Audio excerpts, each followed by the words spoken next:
All right, everybody. Hope you all are having a great day and hope you all are having a good holiday season. Now, Christmas is right around the corner. We got the festivities all in swing. We got another thing right around the corner, and that's going to be the first ever playoff game inside DKR versus Clemson. I can't wait. This should be a fun game, but we're not going to be talking about the game today. We're going to be talking about something that's going to be happening after the game, after this season, but it's all because of this season. That's going to be the NFL draft class. This NFL draft class is looking to break the record that last year set. Last year had 11 players selected. That's a modern draft era. That's like since 1980, 1970s era. Long time. We've This is a record for the University of Texas, but we're going to be looking at how where the Longhorns are being selected from the mock draft database. Uh, mock draft data NFL mock draft database.com. You can go look at it yourself. Then we're also going to be looking at. I have a little tier thing that I've been putting up, and it's a little poll deal. And you, the fans, you all have been telling me, hey, where you think that the Texas Longhorns are going to be selected. So we'll be looking at that as well, and kind of looking a little bit more in depth at each different category, because you can kind of split up the draft group into different categories. So without further ado, drop a like on the video if you like the video, subscribe to the channel, and then comment down below your thoughts on where each player should be going and getting drafted, or if you really disagree with something that we're talking about here. Something you might disagree with here, and this is, I'm gonna let you know, like, a lot of these guys that are in the UDFA, Hayden Connor, if he declares not going UDFA, Michael Taff, if he declares not going UDFA, DJ Campbell not going UDFA if he declares, Trey Moore, Vernon Broughton, the list just keeps getting longer the more you go down it. You just might as well stop naming names. Really, when you're looking at NFL mock draft database, so far, when you're talking about mock drafts, and this is no fault of their own, outside of the first round, it's not really that accurate. Why? Because people just aren't really talking about the NFL draft that much yet. Really, the only people that have been talking about the NFL draft are sickos, and they've only been talking about picks 1 through 32. So you'll see some guys like a Jade Barron or Quinn Ewers leak in, and then that's where the second round comes in. But you kind of get an idea of who people have their eyes on a Jade Barron or a Quinn Ewers. So you start to kind of, okay, maybe this is how it goes. But like I said, this is not a good representation of what we should be seeing as Texas fans. And I think, honestly, Texas fans we nailed it on the head as far as the poll goes. This is probably the most accurate representation of what we should expect to see for the 2025 NFL draft. You got Kelvin Banks, Jade Barron, Cameron Williams, who those guys are what Texas fans would consider the most sure thing that we have for the NFL draft in the first round. Then you got Quinn Ewers, Alfred Collins, and Isaiah Bond, Andrew Makuba, Gunnar Helm in the third round, Michael Taff in the fourth round, along with Jake Majors, Vernon Broughton, and Hayden Connor. And that's fourth and fifth round. And then sixth and seventh round, Barron Sorrell, undrafted free agent Burt Auburn, Juan Davis, Maurice Blackwell, Bill Norton, Jermaine Lowell, Gavin Holmes, David Benda, and Silas Bolden. And then you got some guys returning to Texas. And most notably, probably among them, is Trey Moore, DJ Campbell, and Matthew Golden. And then Jalen Gilbo as well. He would be one of the headliners on the defensive back room for guys that are returning. But so this is kind of all good and all, right? But this kind of goes to show where the confidence level is. Kelvin Banks, it is for sure, that is as guaranteed as anything can get, that you're going to be getting him off the first round. Jade Barron, you're not going to see too much surprise here outside of Isaiah Bond. You're going to see, if you go check this out on Inside Texas, I wrote about this. I think that Texas fans have been a little bit too honest with it ourselves, if that's a thing. We're almost knocking Isaiah Bond too much in our hopes in the NFL draft in our eyes, versus where the public actually sees him, because what they see is as a legit speed demon threat. Once his injury's gone, that's not going to be changed. What he did need to show at the University of Texas after his time at Alabama was consistency, and we saw that consistency improve with Isaiah Bond. I think outside of Texas fans circles, he's more sure he's more of the lock for the first round draft pick than we would consider a Jade Barron to be, which is kind of ironic a little bit. But just a little small note right there. And then so you go over to the second round draft pick and the second round drafts.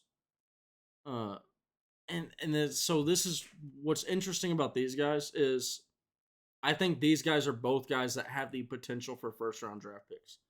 If you're saying that if you want to call me a Quinn Ewers homer, I get it. Look, I've been a big defender of Quinn Ewers. I am a Quinn Ewers homer. I probably am. It is what it is.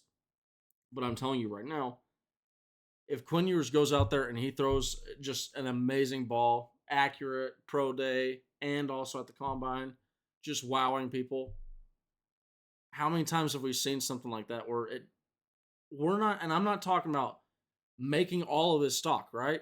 I'm just talking about boosting his stock from a maybe like a 36 pick, a 42nd pick. Maybe he slides into the 30 pick. Maybe he slides in 28. I don't know. All I've seen Kenny Pickett go. Now Kenny Pickett did have a really good year, right? But I've seen some really questionable quarterbacks go in the first round.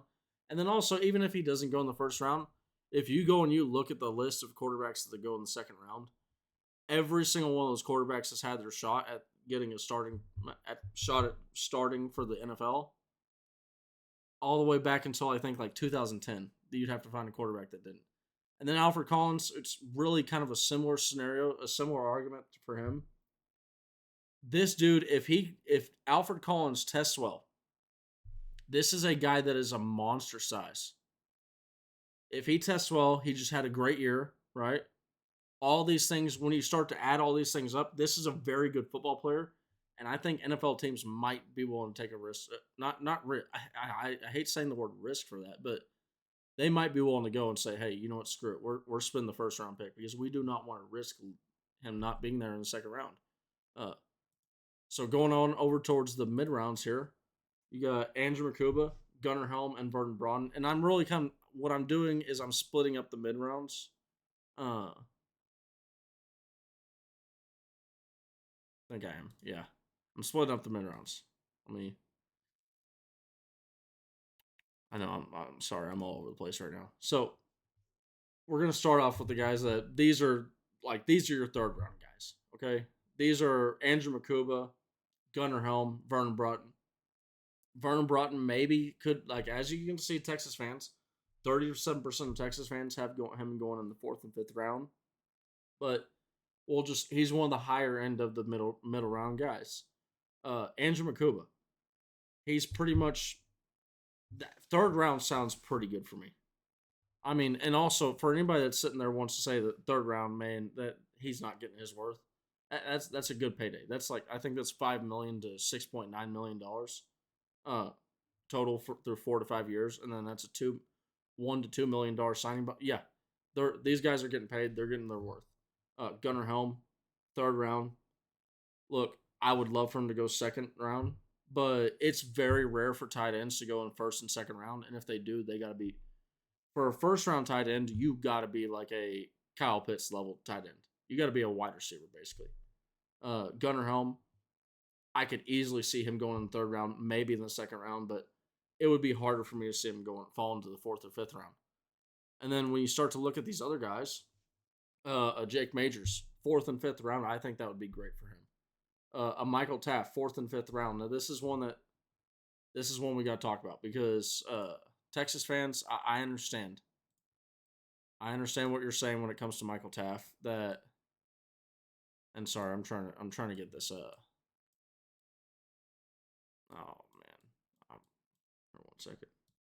But I got it here. But so when you look at Michael Taft, 20% of you are saying, "Hey, I get him returning to Texas."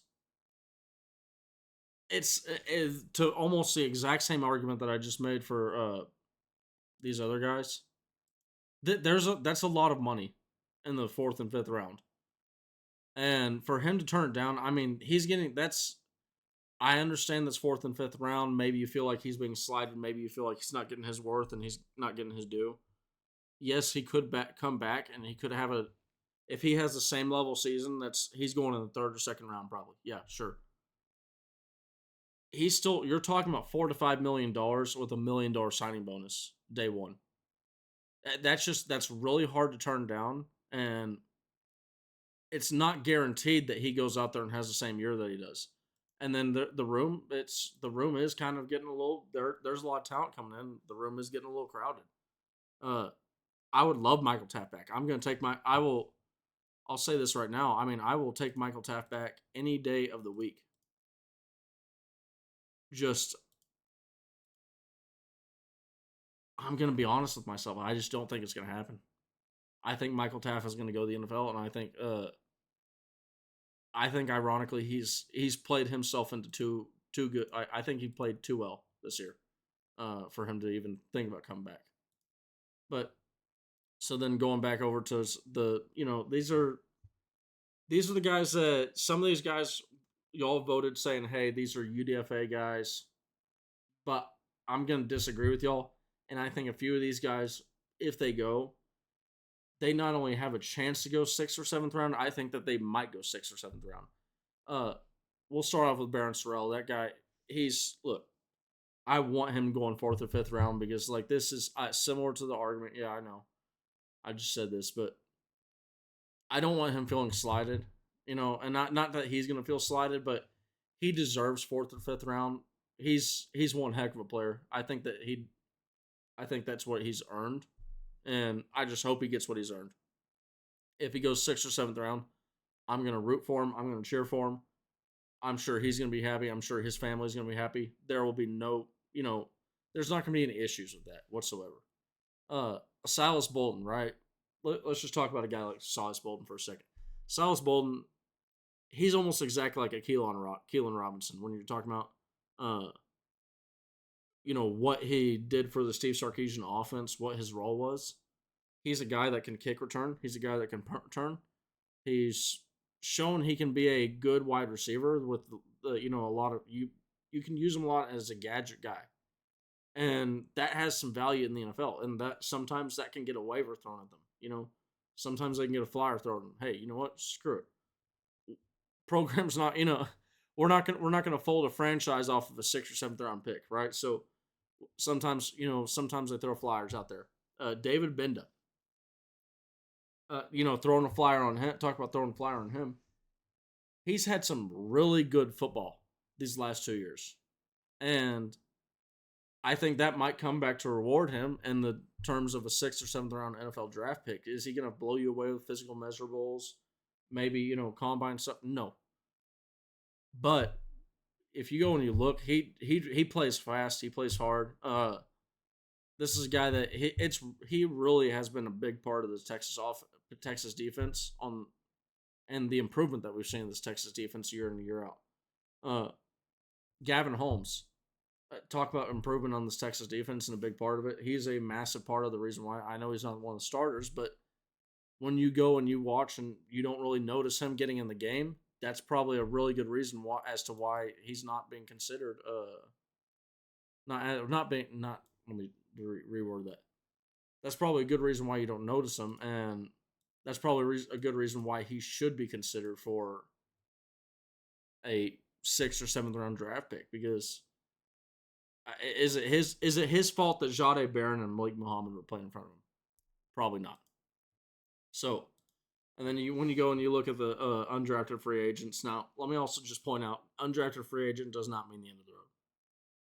Little Jordan Humphrey's still playing football right now. He's made $3 million through his career, through 6 years, after 6 years. So, is it as lucrative as getting picked in the NFL draft? No. But it is far from the end of the road. Or Jermaine Lowell. He could easily go out there and have himself a career. Bill Norton could easily go out there and have himself a career. Same for Maurice Blackwell, Juan Davis, Bert Auburn. Bert Auburn, I mean, he was not going to, let's just be honest. He was, unless he goes out there and he has 90% kicks or 99% kicks, has a major kick in a big moment that like the entire world saw and it got a lot, he was not getting drafted. Okay. It is what it is. But you go over to so let's just talk about some of the return guys. And these are guys that probably we should see returning. Like if they go in the NFL draft, I'll put a pause on what I'm about to say for Jalen Gilbo and maybe Lance St. Louis. I don't know. I'll say I really think Amari Niblack needs to come back to the University of Texas. If he does, I mean he's basically submitting himself to undrafted free agent. I don't see how he could ever see in his mind that a draft pick is coming his way. Jalen Gilbo, I could make you could talk me into saying, hey, you know what? Some team's gonna throw a 6th or 7th round flyer on Jalen Gilbo. Uh, try and get him cheap before they have to pay more next year. I could see that happening, but ultimately for that reason, I think he comes back to the University of Texas because I think he can improve his draft stock to get to one of these earlier sides that we talked about. And then Lance St. Louis, this guy I could see going just because look, he's a junior, he's a deep snap specialist, he's a deep snapper, he's not going to get drafted next year, right? He's always going to be an undrafted free agent, so why not just get in there sooner? Why not start making that money sooner? You know, and I think honestly for him, it's just going to come down to do you like to play? Do you like to play? Do you like college? Do you like to play at the University of Texas? If you really love college, you stay, Lance. If you don't, go make your money, go be on a team, and go get paid hundreds of thousands of dollars just to snap a football. That's not a bad job in the world. Not a bad job at all. Uh, Trey Moore. This is a guy that easily could, and then, so you're what you might notice about this draft slide is these guys are all projected to return to Texas per Texas fans. Now, return to Texas also doesn't necessarily mean return to Texas. I think I'm not even going to mention it, but it just means return to college in this situation for some of these guys. I'll just say some of these guys, but Trey Moore, you got if he were to come back, easily place himself into higher draft selection. I think people had really high expectations for him, and he started to really fulfill those expectations towards the end of the year. I think that if he has the numbers to show up next year, he's going to get a higher selection. He's projected to come back to Texas.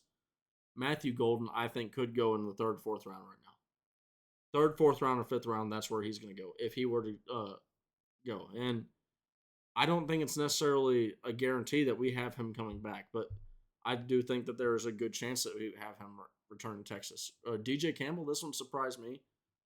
I think that he's going to be going to the NFL draft. Now, maybe Texas fans have something to say about this. Maybe they know something that I don't. Maybe they see something that I don't.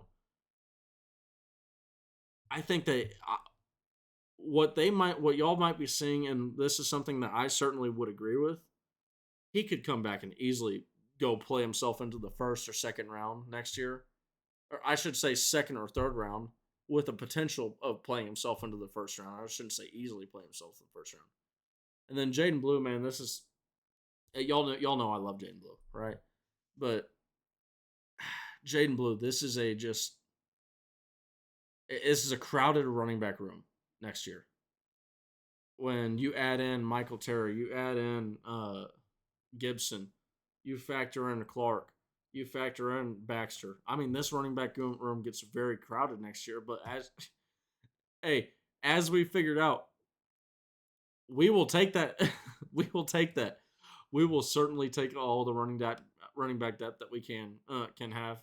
I would love look Jaden Blue. His speed is elite, difference maker, but also similar to these other guys. I think that if he goes in the NFL draft, he gets drafted in one of these late rounds as opposed to being going as a UDFA. So really, for the most, this does look to be a really good year for the Texas Longhorns. I mean, when you look at the NFL draft history for the Texas, there's 2024, right? Well, when you go and you look down, it's some of these earlier drafts. Yes, this is like the 60s and stuff.